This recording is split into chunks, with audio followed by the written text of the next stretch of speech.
Welcome everybody to today's webinar. So it's called Building Ideas Using Creative and Inclusive Techniques in Research. And it's brought to you by the National Institute for Health and Care Research, Applied Research Collaboration West, or NIHR, ARC West for short. My name is Zoe Trindawidis. I'm the Head of Communications at ARC West, and I'll be your chair for today.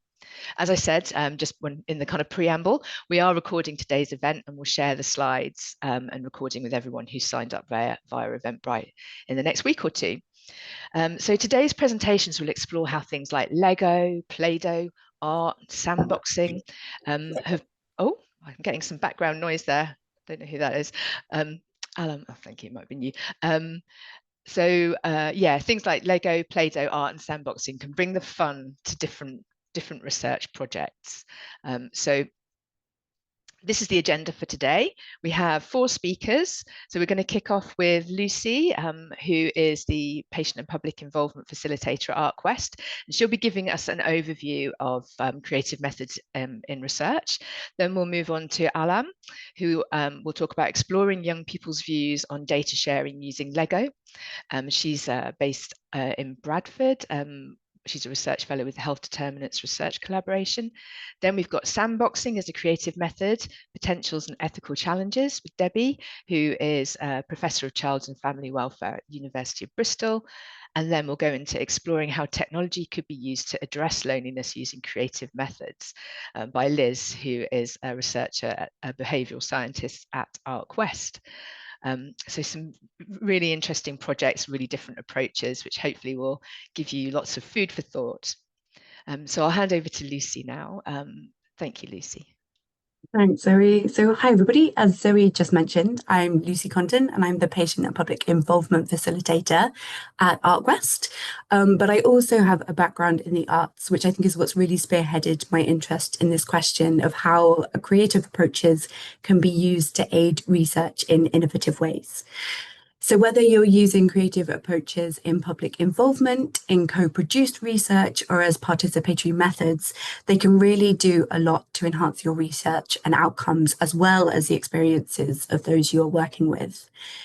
And before we hear from our wonderful speakers, I just wanted to highlight a few reasons why you might want to consider using creative approaches in the work that you do. So hopefully they've just appeared on your screen. I'm not going to lie, it was quite hard to get it down to just 3 reasons, but I've managed. So kicking off with relationship building. For my role in patient and public involvement, I've found that creative approaches can be a key tool in relationship building. When working with Bristol Young People's Advisory Group, or YPAG in particular, we quite often use creative approaches that everybody, including the research team, can get involved in as introductory activities. They allow for a more relaxed environment where people can ease themselves into the space and create a chunk of time that feels less structured, where more informal conversation can occur. And I'm sure we can all relate to how those informal conversations can really help with relationship building.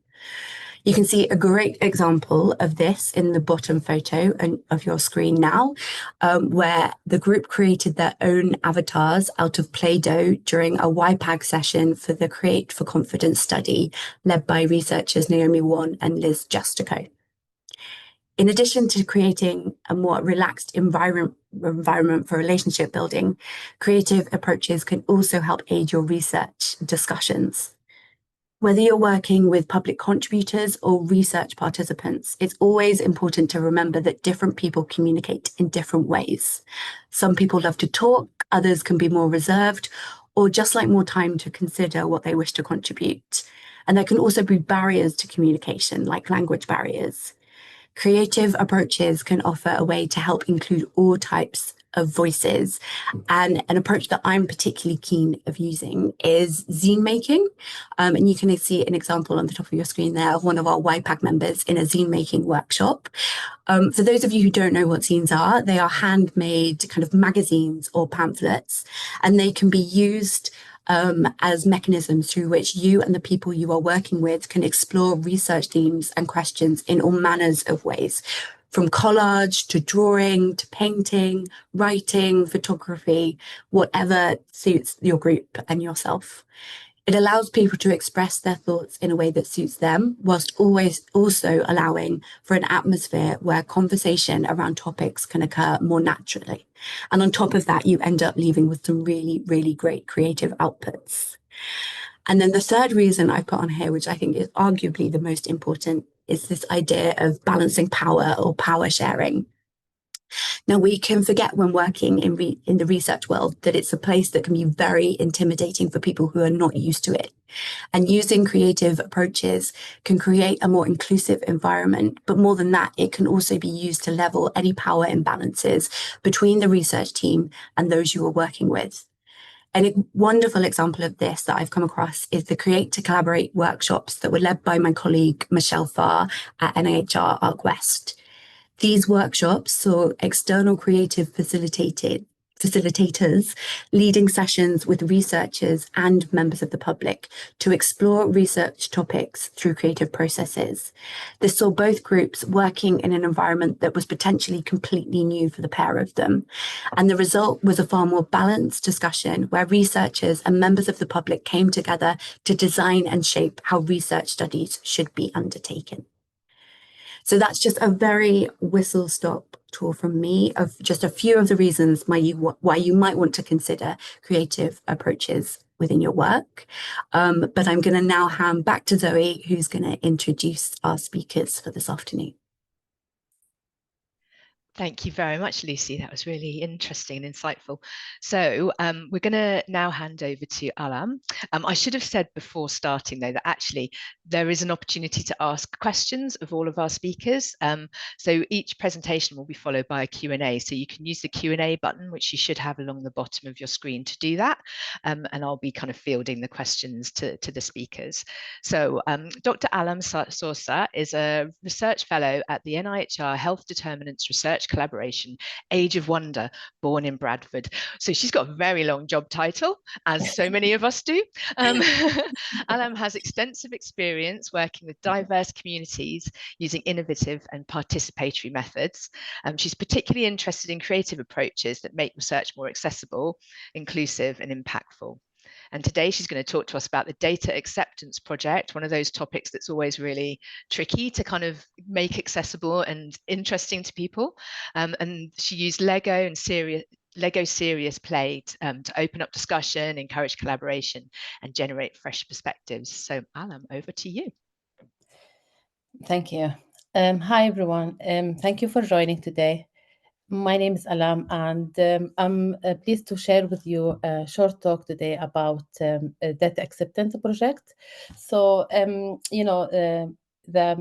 using the creative method and how to use Lego, especially with the children and young participants. They found this, talk about the data sharing, data trust a little bit challenging. The idea came from using Lego to use in this project, to make everyone involved in different, in a creative and inclusive way, rather than using traditional tools like qualitative data to like questionnaires and interviews. So our project, can you move to the next slide, please, Jean? Next slide. So that project is it's aimed to explore public attitude toward sharing their data, like health data, education, or any routine data they collected day by day about the people.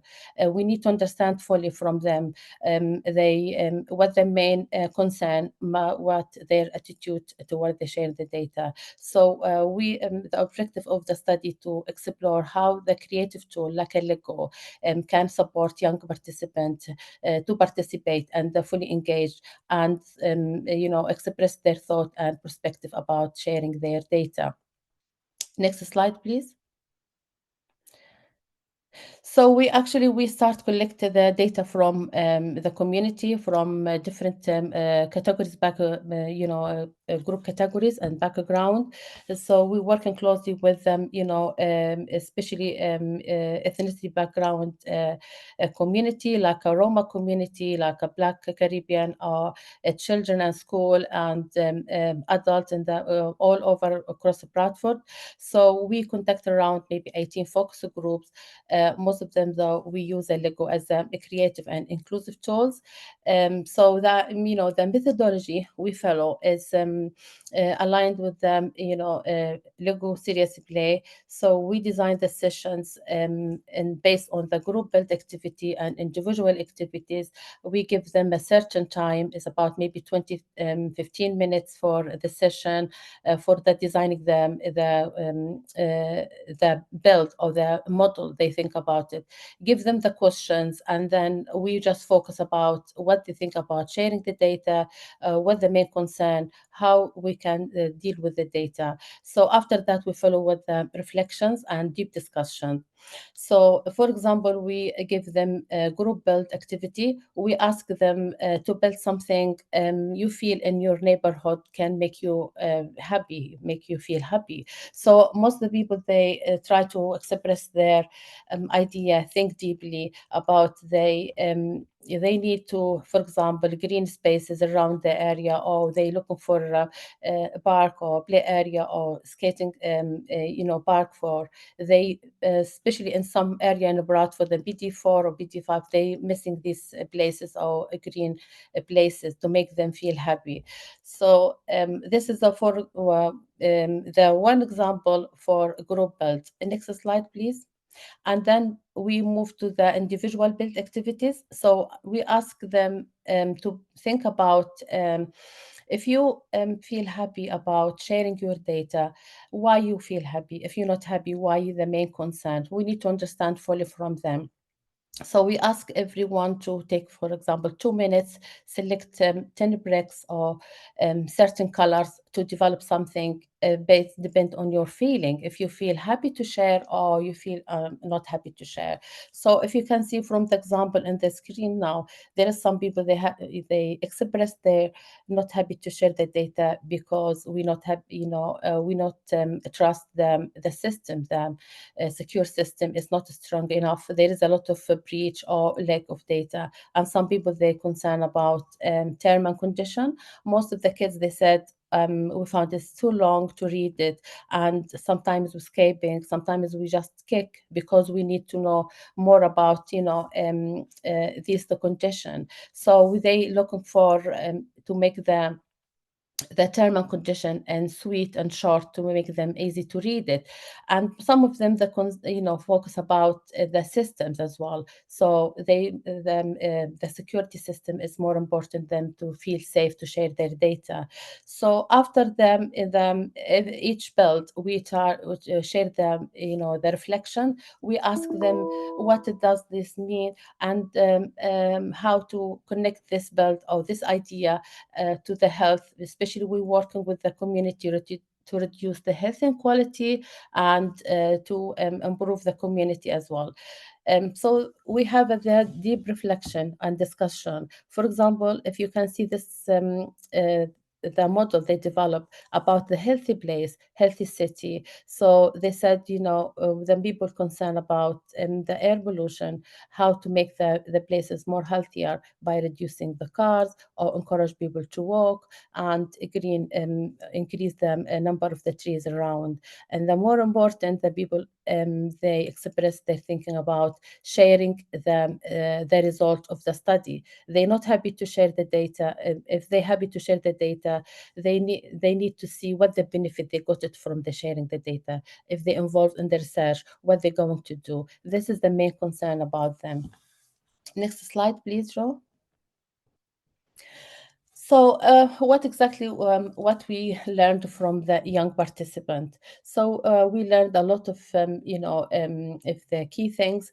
Most of them they express about a physical idea and concentrate and think deeply, and also the visual storytelling. So most of them, the model encouraged them to to ask what we're going to do with this, how to add this piece and that piece. So everyone contribute and think about what the model they develop, and also creative play and reduce power implants. So everyone be co-creator. So everyone contribute and make express about their thought or their view. So that this is why we feel it is the Lego is working very well with them, especially with the children and young participants. If you can see from this slide, the most of the participants they concern about the trust and transparency. So in the first, they can see two people they have a debate. So they ask about who will collect the data, who going to use it, and how long they keep it. If there is any other party to access, and the people maybe can track our, us back. So they need more trust and transparency. Talk about the data if being used, and then sharing them about the benefit as well.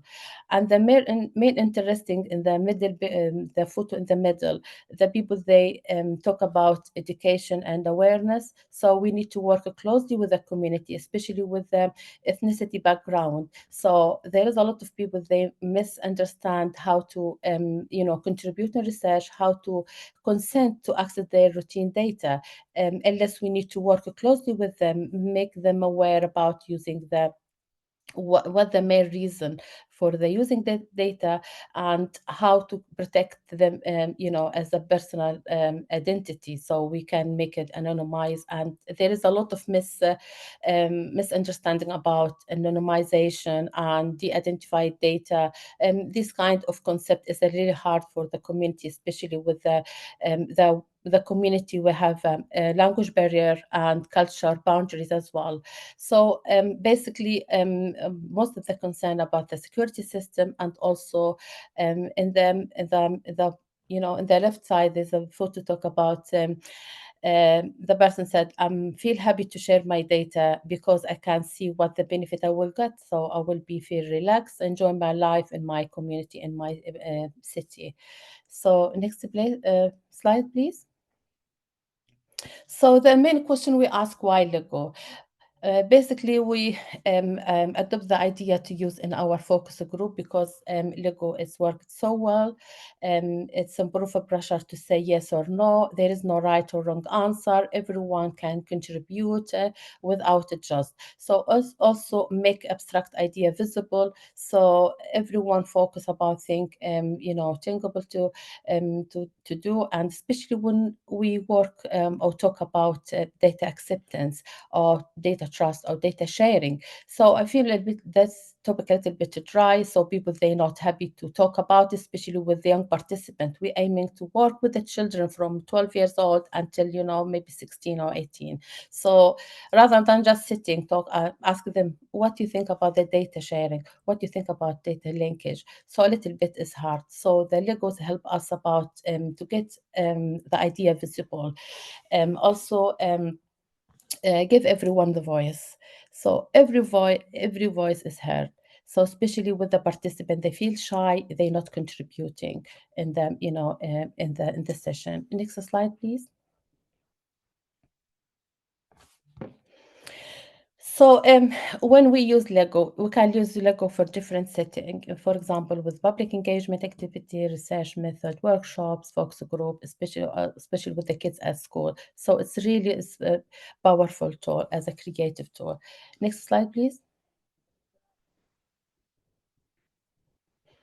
So there is some guidance if you think about use Lego in your research. So you need to think about you have a research question should be direct and short and time constrained, and also think about the aim and objectives, and think about something easy to build first. So the main thing we ask when we start the session, you need to do ice breaking, ask them to build something small, give them for time 1-2 minutes, and then for example 7 pieces to build a dog. So everyone happy to build a dog start with and build the confidence before we start ask them for another question, another task, and give them the direction as well. Next slide please.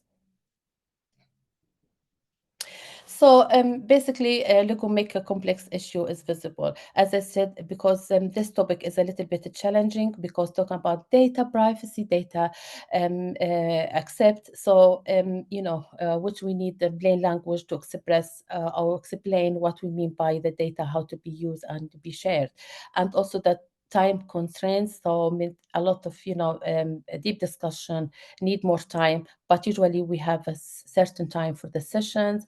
And also the main thing is Lego helped break ice and bring everyone view and perspective in the front. So it's a really good creative tool to be used and make everyone involved. Thank you so much for next slide please. Thank you for listening, and I'm happy to answer any question if you have. Thank you. Thank you so much. That was a really interesting presentation about, a difficult subject brought to life for an audience that kind of, would be quite a difficult kind of group to work with, I think, without kind of some sort of element of play. So thank you so much for that. So we've got a few questions already. One that's got a couple of votes, because I should also say you are able to vote for questions too. Why, mysteriously named Why, asks, how do you ensure that the Lego you have, so the colors, the shapes, has enough variation and doesn't limit the participants' ability to express themselves if they want to use a particular color or a shape that isn't available, for example? Basically, we try to offer the maximum of the different colors and different things, because make them the session more engagable. So we try for in our workplace in Bradford Teaching Hospital. So we ask everyone to donate the Legos. So we collect a big, big amount of that. Everyone, they contribute, bring some pieces. So we make everything available for participants and give them the, also make sure everything available to help them to create the idea. Because if there is some pieces missing or something is not available, they will limit their creation or their thinking. So make it this is the main thing we focus on. We provide everything, make it available, and a variety of pieces as well with different colors. So donations welcome. I like that. That's great. We have another question from Olivia. She asks, did you encounter any resistance from the young people with the build activities? Was it easy to get them to express their views through building? To be honest with you, when we run some focus group with a Roma community, for example, we noticed at the beginning the kids, they're not happy to use the Lego because they never used it before, or they don't know how to build something. So at the beginning I was a little bit surprised because they're not engaged. So we tried just to encourage them, told them just to try to build something easy and quick, and we help them.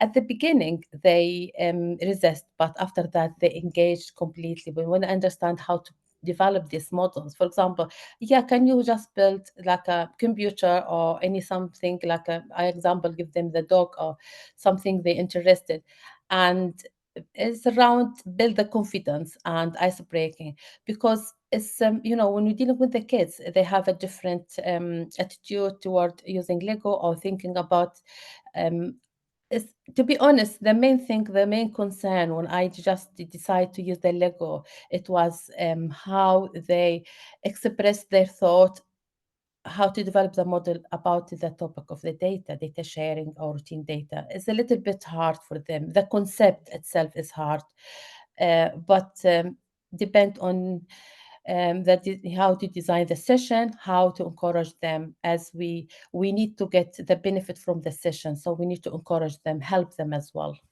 Yeah. That's fabulous. Thank you so much. There are still lots of great questions in there, but Alan, perhaps you'd be able to pop in, because you can actually type answers and answer any that you're able to answer. But don't worry if you can't answer all of them. There are quite a few.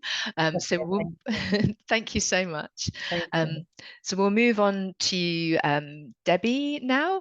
So just getting my script into position. Professor Debbie Watson, she's a professor of child and family welfare at the University of Bristol, and she's also director of the Brigstow Institute, which fosters radically interdisciplinary, I like the word radical, radically interdisciplinary, co-produced and creative research. She'll share her use of sandboxing in the Difficult Conversations project, and that explored sensitive topics with care experienced children and their carers or professionals and professionals. Her talk will highlight both the opportunities and ethical challenges of using metaphor, objects, and making in research. So over to you, Debbie. Thanks, Zoe. Thanks for great introduction. So I'm really pleased to be able to talk to you about sandboxing as one of the many methods that I've engaged with over my kind of research career. And there's lots of overlaps with the talk that Alam gave, because essentially I'm kind of using sand and objects in quite similar ways that she was using Lego.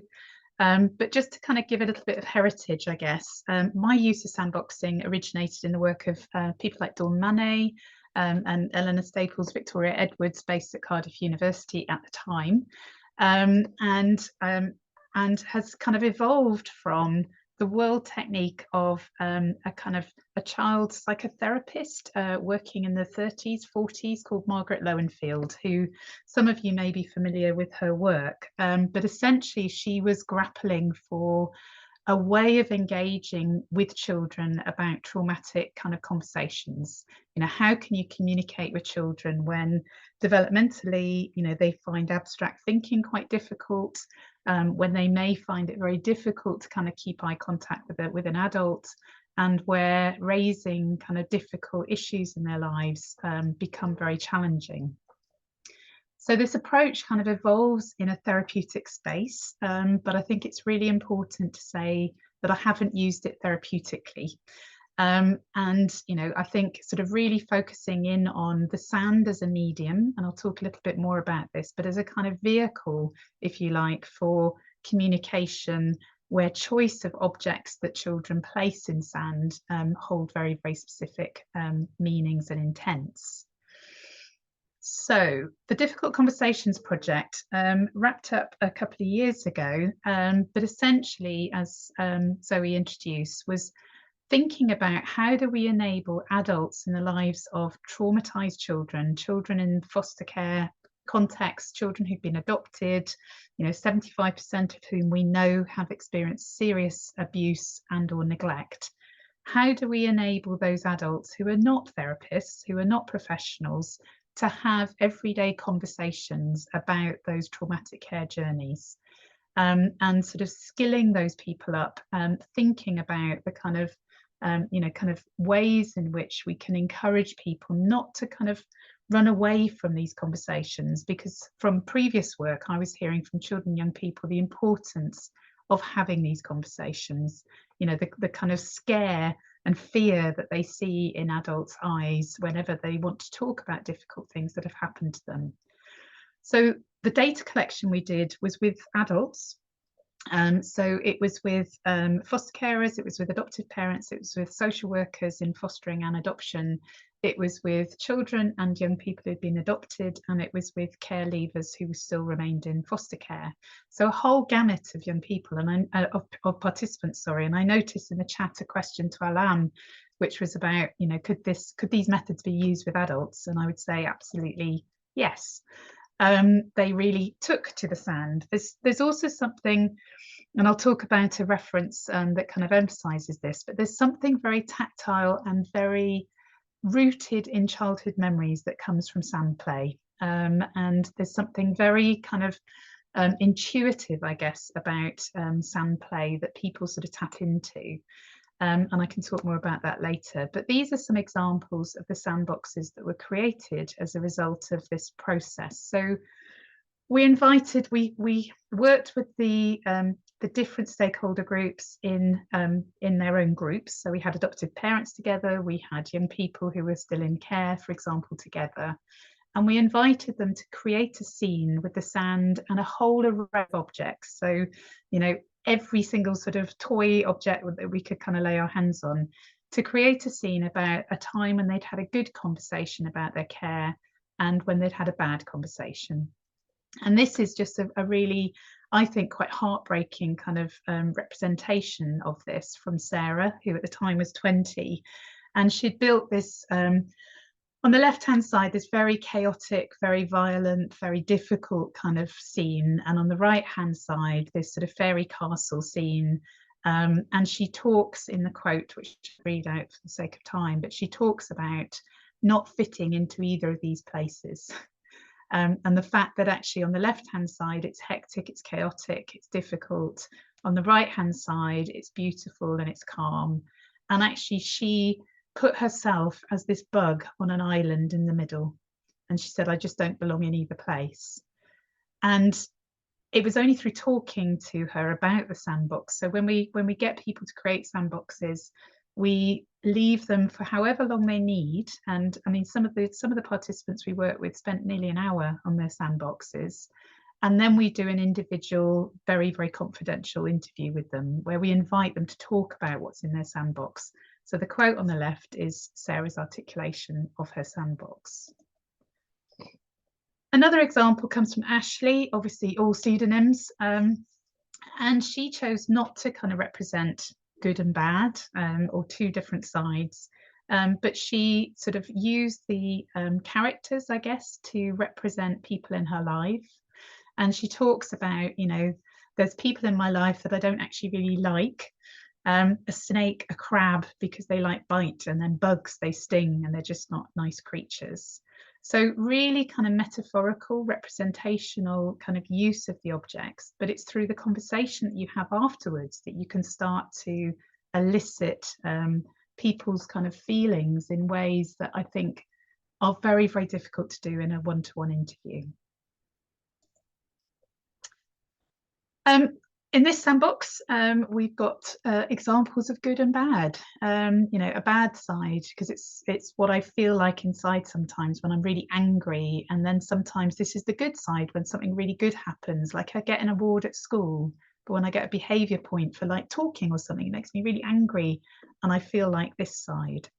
So again, bringing emotions in alongside the objects and the sand. And I should have said, we also kind of invited participants to wet the sand if they wanted to. That's how Sarah managed to create the lovely castles, which is a bit of an adaptation of traditional sandboxing approaches. But just some examples of what was created. Too many to represent in the time that I've got. This book has just been published by Bristol University Press. I write the foreword to it, and it's working again with colleague Dawn Manet at Cardiff, who originated my interest in sandboxing, and her colleague Victoria Timperley. And I'd highly, highly recommend it to any of you who are interested in sandboxing. But there are, of course, challenges. There's practical issues. Sand's heavy, sandboxes are bulky. You know, unless you've got a car to transport things around, it becomes quite challenging. I was letting people wet the sand, it gets even heavier. As a result, you need to build in lots of time for people to explore the materials and to create their scenes, and to really give them, you know, the kind of respect to do that. Taking photos at the beginning of when you are about to interview them about their sandbox is also really important, because often what we found was people started moving characters around in their sandbox as they started to kind of explain what was going on. And, you know, just thinking about the number of participants you have at any one time, the number of interviewers that you've got available, because this process can take quite significant time. And what we were really conscious of was having, I think we had 3 of us at any one time with maybe half a dozen participants. So it's quite time intensive and resource intensive. Ethical challenges are really, really deep and really important. And, you know, I've listed a few here. You know, I think the bottom line is that these methods can evoke really strong emotional responses. They can encourage people to reflect on things that they possibly didn't even think they were going to come into the session to talk about. I had parents, adoptive parents, for example, creating sand scenes and then sitting back and taking really deep sighs and saying, oh my word, I had no idea that I was going to reflect on this. So I had a father who was talking through his sandbox about his feelings about his adoptive daughters, who he knows were sexually abused in their birth family, and some of his feelings about physical contact with those girls. And he said, you know, I never thought I would talk about this to a researcher, but actually he then reflected on the fact that this was a really powerful, important thing for him to be able to bring into the room and to be able to talk about. But that then relates to really high emotional labour for everybody involved, for the researchers involved, for me holding a lot of this.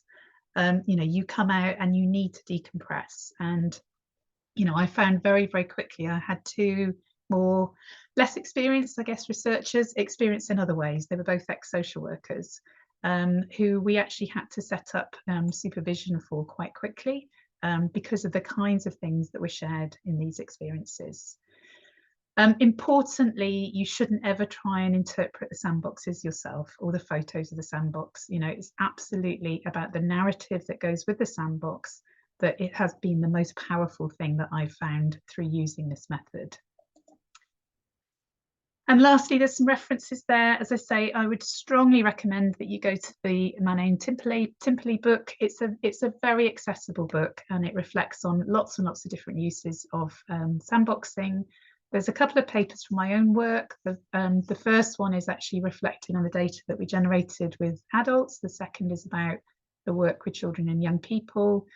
And lastly is a website where we have training materials based on the data that was generated here. So we actually use the data, the sandboxes, the kind of verbatim quotes from people, and worked with all our participants to make training films to support difficult conversations across a number of different contexts. So if you're interested, please have a look at the website. You can sign up and I can give you access to all the resources.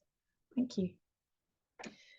What a powerful project. I think it just shows like how important play can be to kind of free people up to talk about such difficult things. And as adults, we just don't get enough opportunity to play is also a reflection that I have. I think we've got time maybe for one quick question.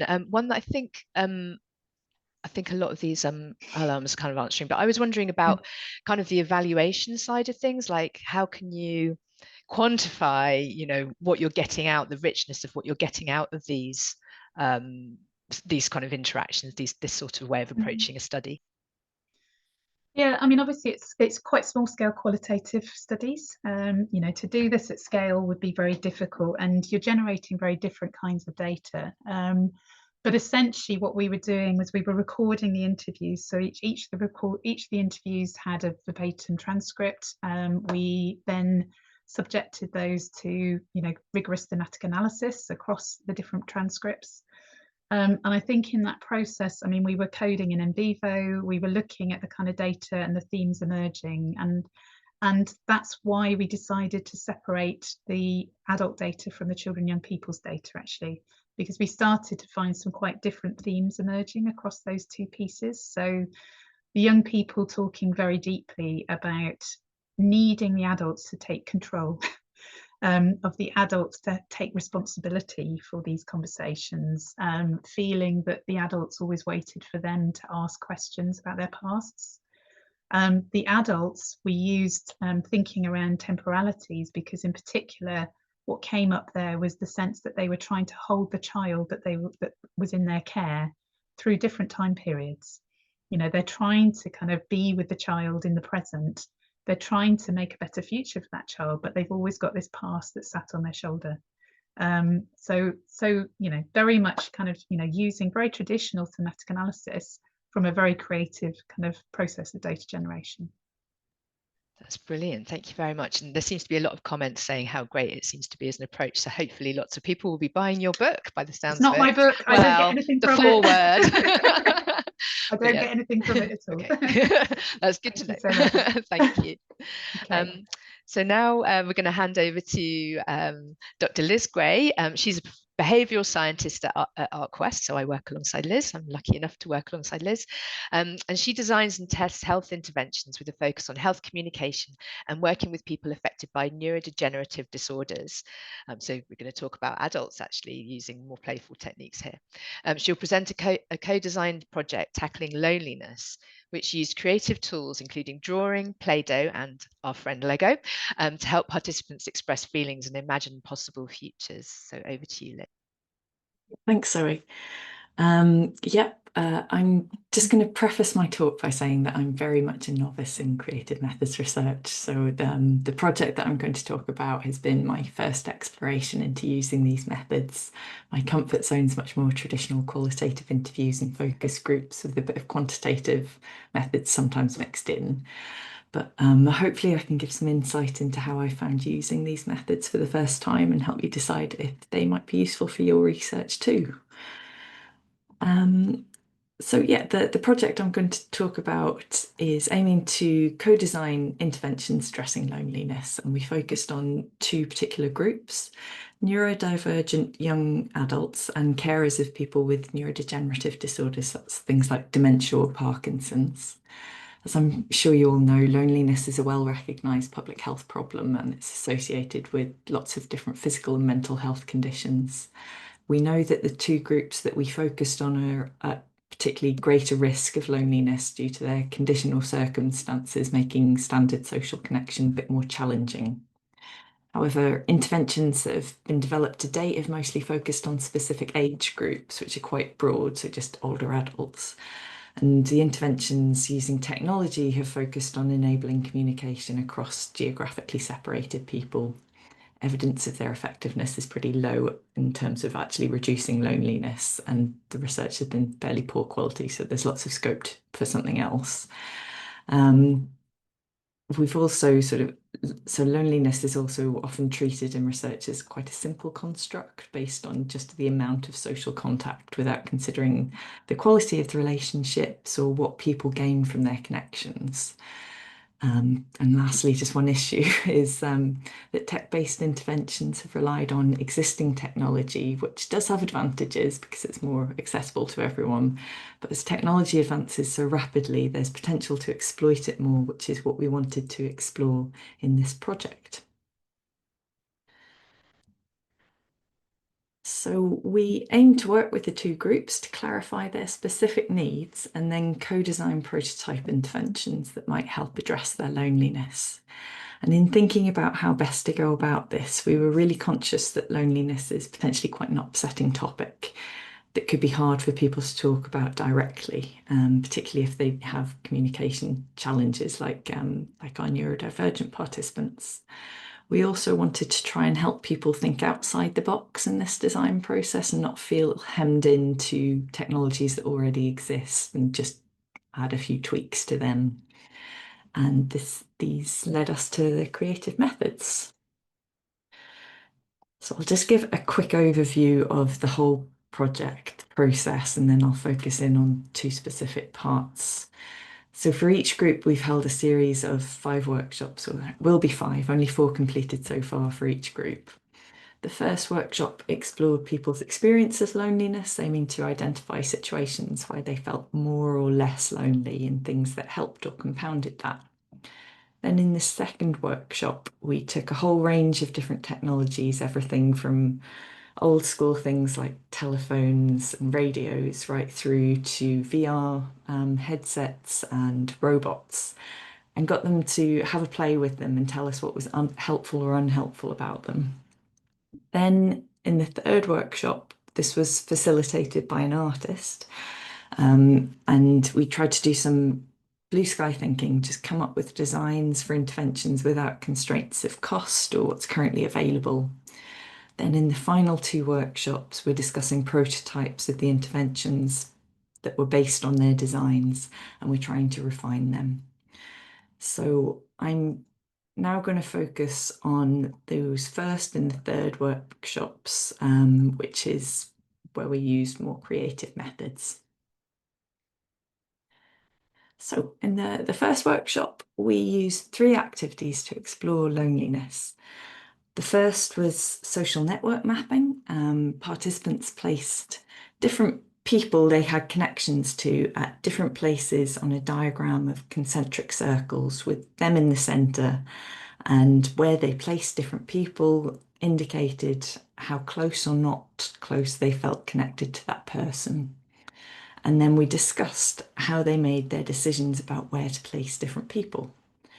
And this discussion highlighted that what counts as meaningful interaction to different people differ quite a lot, but participants considered sort of frequency and amount of contact, but perhaps most importantly, how the interactions made them feel, whether people feel listened to and understood by their friends and family, and how open they could be in that communication. Now, carers found this activity particularly difficult, especially in terms of where to place the person that they cared for, feeling a sort of sense of guilt if they might place that person further out. And they also highlighted that it tends to fluctuate, so they might place someone closer one week and then further apart the next week. And the value of this activity was shown in participants' comments, that it had made them consider people they would not have automatically thought of. So, for example, the carers did include people supporting the person that they care for, so things like external support workers. The next activity was a bit more abstract. We asked participants to make a model using Lego or Play-Doh to show what loneliness means to them. Now, this is quite a tough ask, and we told them it could be completely abstract and it doesn't need to encompass everything, so they could just focus on one aspect of loneliness, but that we were going to discuss what they come up with at the end and why. So I've got some examples here. I won't go through all of them, but this one on the bottom left, left and right, it shows colourful blocks in groups around the edge to represent groups of people with common experiences. And it'd be very hard to see, but there is right in the centre of the green base one little tiny Lego circle which is translucent or transparent. And that, so the quote from the carer was saying, "I'm by myself in the middle, just kind of watching everyone else having an exciting life and being able to do what they want to do, all of those kinds of things. And I'm stuck in the middle and invisible." And that related to their feelings of being misunderstood and not seen by other people who perhaps they were once connected to quite closely. Okay, I'll skip to the next slide. So the final activity in that first workshop was storyboarding, and here we asked participants to draw or write a story in 3 scenes to illustrate a situation where they felt lonely and what might or might not help make the situation better. We only managed to do this with the young people as we ran out of time in the carer workshop. But the key things this activity highlighted were that none of the solutions that the young people came up with involved technology, which might have been a bit of a problem for our project, focusing on technology, but not too great a problem. And the most helpful things were either people coming over to initiate contact or having something external that almost forced the initial contact. So it was really clear that they didn't seem to see the value in something that helped them initiate the individual contact. Okay, and then skipping to the third workshop. So these were where a professional artist came in to facilitate creative exercises. And I wanted to highlight this as it might be a good option for anyone trying to keen to try creative methods, but less keen to lead them or facilitate the session for the first time at least. So we worked with an artist, Kai Burton, based locally to us, and he led us through a series of activities. First, some warm-up exercises to help people relax, then more specifically thinking about technology for loneliness. So we thought about a dystopian future and an ideal future, both involving tech, and then through quite a structured exercise, participants designed devices that would address the specific needs identified in the previous workshops. Whereas the first tasks involved people working on their own, we asked people to work in small groups or pairs for the later exercises to get a bit more collaboration going. Okay. In this last bit, I just wanted to reflect on a few things that might be helpful for you if you're thinking about using creative methods in your research. And the first thing that I wanted to share was that these workshops were really fun for both participants and us researchers.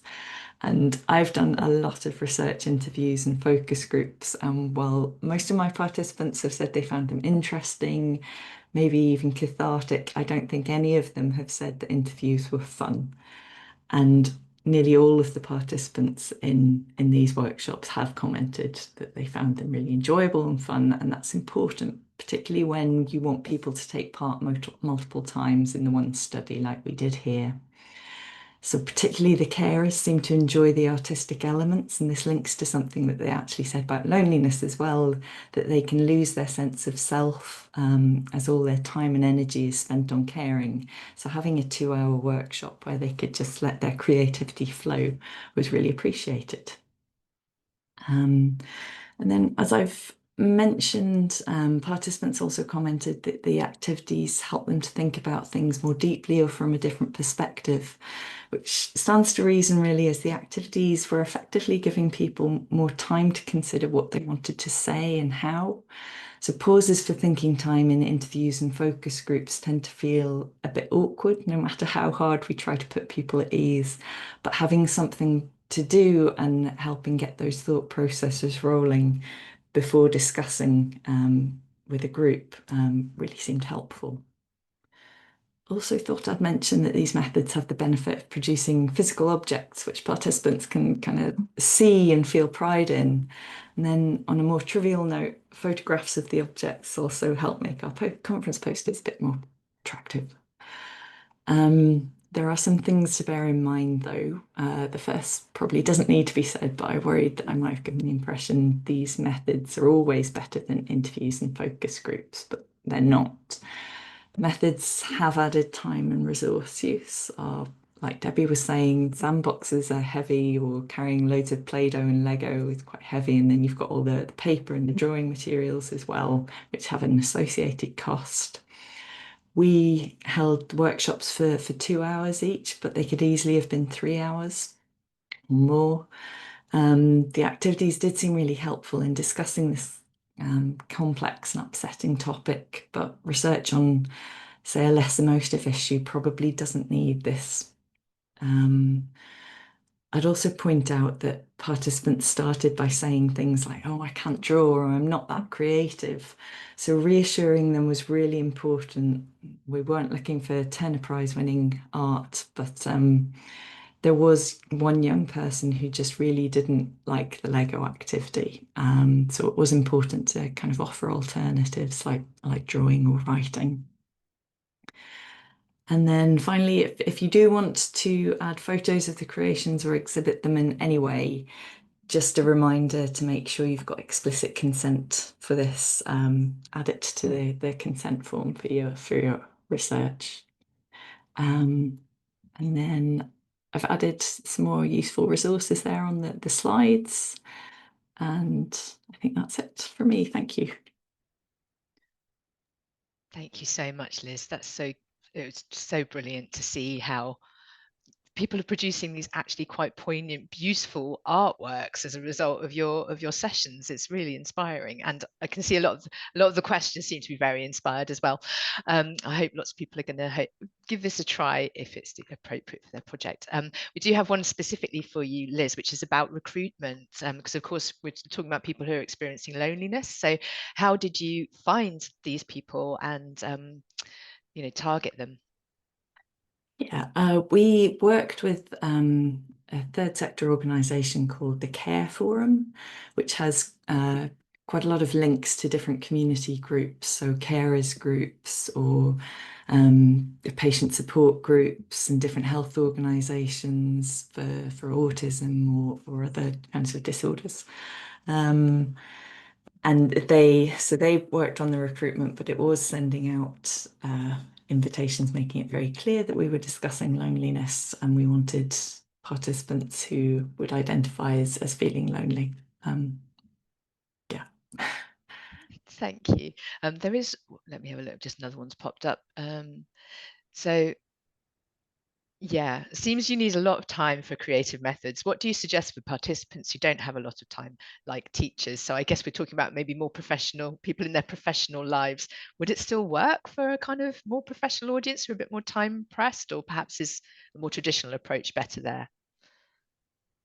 I think I'm going to draw on a different workshop that we held yesterday, actually, and that was led by Sarah Campbell, actually, who owns a tech company, and she facilitated us through a design jam, it was called, where you're given specific provocations or problems, or it could be questions, and then you've got sort of 5 minutes to think about the problem and really specify all the different elements to it, or that could be the question, and then come up with solutions, and that could be, and then yeah, in sort of 15 minutes, and then come up with your answer, or come up with the discussion. But the creative bit came in those kind of designing the solutions or thinking about what you wanted to say.